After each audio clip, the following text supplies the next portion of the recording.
Perasaan cinta tu bukan perasaan, tapi ia dihasilkan oleh sejenis parasit di dalam badan.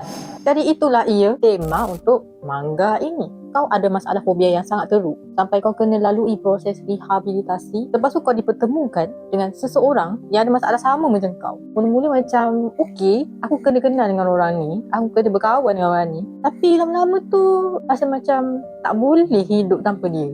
Lepas tu doktor cakap, itu bukan perasaan kau. Itu adalah parasit di dalam badan kau yang telah menghasilkan perasaan itu. Jadi macam mana guys? Sebab engkau at the same time ada masalah mental yang serius. Tapi sebab kau orang tu, kau punya masalah mental makin okey, tapi perasaan cinta tu makin kuat.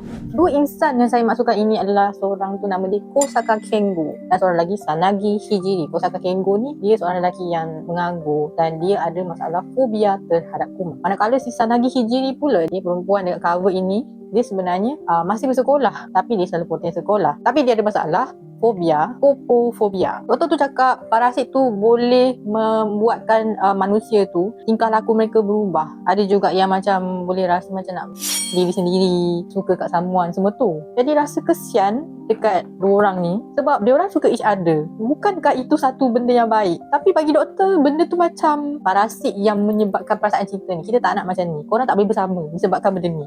Ini adalah manga romance, psychological romance, dan dia memang ada 3 jilid sahaja, habis 3 jilid dan sebelum ni dah ada versi filem live action. Kalau korang jenis yang macam tak suka cerita yang terlalu ceria, silalah baca manga ni.